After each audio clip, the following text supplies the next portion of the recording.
स्वाहा तस्सवितुर्वरेण्यं भर्गो देवस्य धीमहि धियो यो नः प्रचोदयात्। ओम परमात्मने नमः।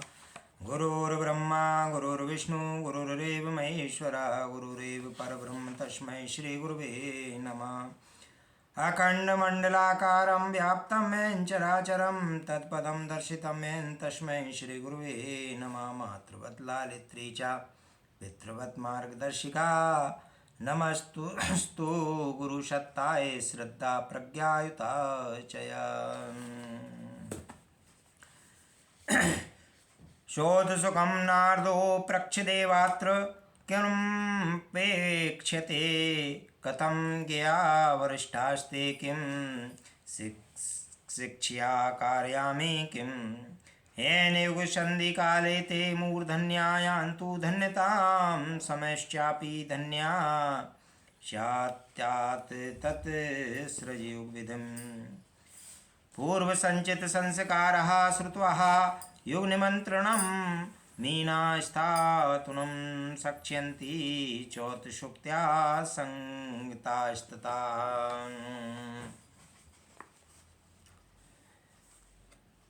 तब नारद ने उत्सुकता पूर्वक पूछा, हे देव, इसके लिए क्या करने की आवश्यकता है? वरिष्ठों को कैसे ढूंढा जाए, उन्हें क्या सिखाया जाए और क्या कराया जाए जिससे युग संधि की वेला में अपनी भूमिका से मूर्धन्य आत्माएं स्वयं धन्य बन सकें और समय को धन्य बना सकें। भगवान बोले, हे तात, युग सृजन का अभियान आरंभ करना चाहिए जिसमें पूर्व संचित संस्कार होंगे। वे युग निमंत्रण सुनकर मौन बैठे ना रहेंगे, उत्सुकता प्रकट करेंगे, समीप आएंगे और परस्पर संबंध होंगे। जागृत आत्माएं कभी भी चुप बैठी नहीं रह सकती। उनके अर्जित संस्कार व सत्साहस युग की पुकार सुनकर उन्हें आगे बढ़ने व अवतार के प्रयोजनों हेतु क्रियाशील होने को बाध्य कर देते हैं। जटायु व गिलहरी चुप नहीं बैठे। पंख कटे जटायु को गोद में लेकर भगवान राम ने उसकी अभिषेक आंसुओं से किया। स्नेह से उसके सिर पर हाथ फेरते हुए भगवान ने कहा, तात, तुम जानते थे रावण दुर्धर्ष और महाबलवान है, फिर उससे तुमने युद्ध क्यों किया? अपनी आंखों से मोती ढुलकाते हुए जटायु ने गर्वोन्नत वाणी में कहा, हे प्रभु, मुझे मृत्यु का भय नहीं था। भय तो तब था जब अन्याय के प्रतिकार की शक्ति नहीं जागती। भगवान राम ने कहा, तात, तुम धन्य हो, तुम्हारी जैसी संस्कारवान आत्माओं से संसार को कल्याण का मार्गदर्शन मिलेगा। गिलहरी पूंछ में धूल लाती और समुद्र में डाल जाती। बानरों ने पूछा गिलहरी से कि देवी, तुम्हारी पूंछ की मिट्टी से समुद्र का क्या बिगड़ेगा? तभी वहां पहुंचे श्री राम भगवान ने उसे अपनी गोद में उठाकर कहा, एक एक कण धूल, एक एक बूंद पानी सुखा देने के मर्म को समझो बानरों। है गिलहरी चिरकाल तक सत्कर्म में सहयोग के प्रतीक रूप में सुपूजित होगी। जो सोए रहते हैं वे तो प्रत्यक्ष सौभाग्य सामने आने पर भी उसका लाभ नहीं उठा पाते। जागृत आत्माओं की तुलना में उनका जीवन जीवित मृतकों के समान ही होता है।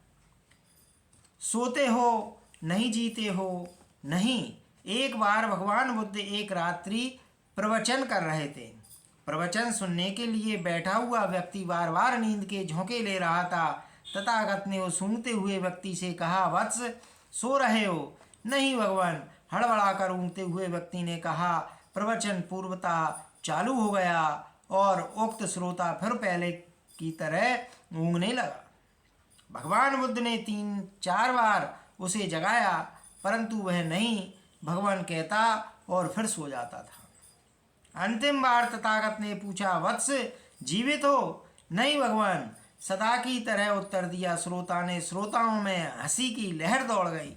भगवान बुद्ध भी मुस्कुराए, फिर गंभीर होकर बोले, वत्स, निद्रा में तुमसे सही उत्तर निकल गया। जो निद्रा में है वह मृतक समान ही हैं।